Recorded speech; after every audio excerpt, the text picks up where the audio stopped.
I now give the floor to the permanent representative of the Syrian Arab Republic to make a general statement. شكرا السيد الرئيس. Thank you very much, Chair.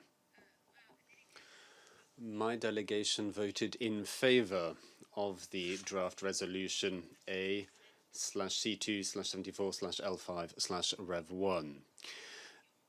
We did so because of the clear political repercussions of the United Nations position. The United Nations position is that it rejects unilateral economic measures, which are a sort of collective punishment against developing countries and which undermine the entire UN and multilateral system.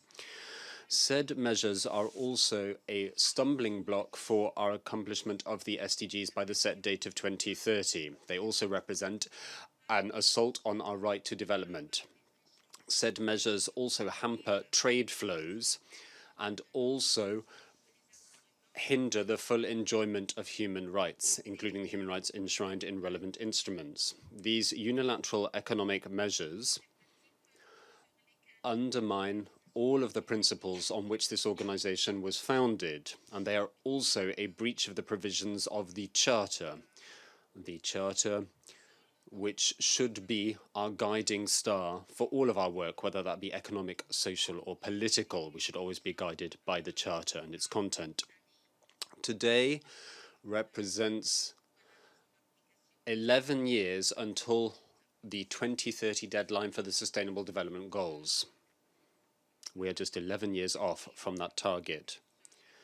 And nobody can deny that the unilateral economic blockades imposed by certain governments on other countries around the world has seriously held up economic development and social development, all of which are crucial for the SDGs. And we are talking here of countries who are members of this organization who are engaged in these practices. According to the Charter and international law, all member states are on an equal footing, a concept which we see undermined by the fact that some of these states are exercising such measures against others.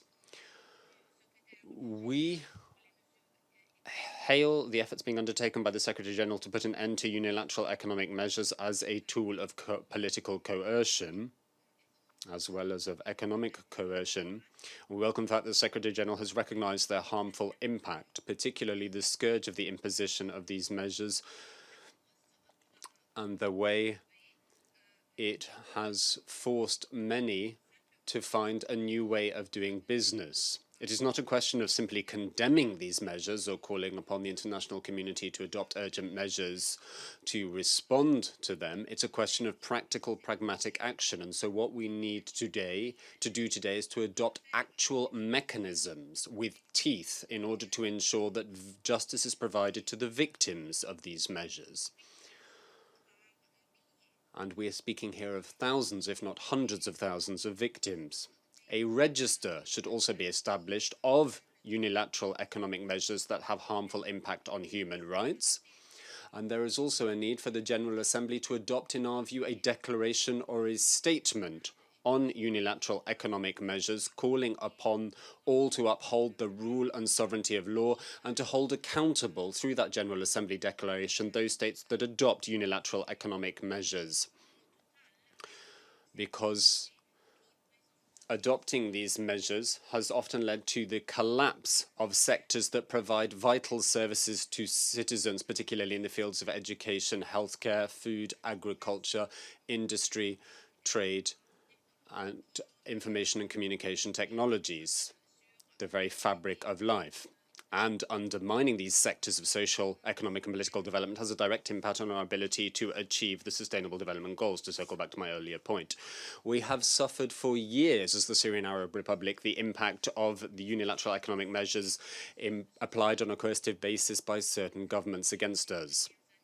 Over the last few years, we saw the impact of these measures reach an apex. They've reached an unprecedented level, having a huge impact on various sectors and weighing heavily on our economic development, which have repercussions such as fueling terrorism an immoral policy pursued by certain countries that also move to hinder reconstruction and the return of refugees, Syrian refugees, that is, of course, to their homeland. Finally, we wish to recall what Mr. Idris Kazari, the special rapporteur on the negative impact of unilateral coercive measures on the enjoyment of human rights, he said the following, and here I quote directly.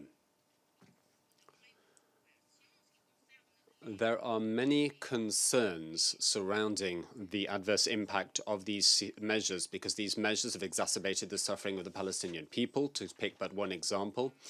And this is because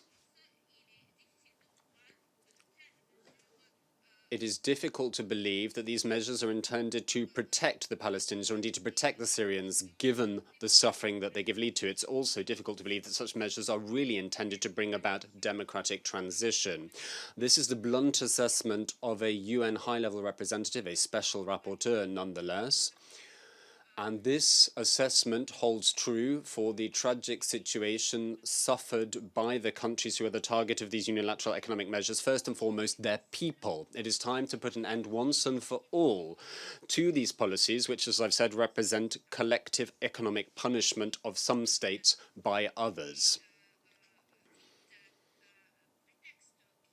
They often hide behind lame excuses or empty pretexts to justify their actions.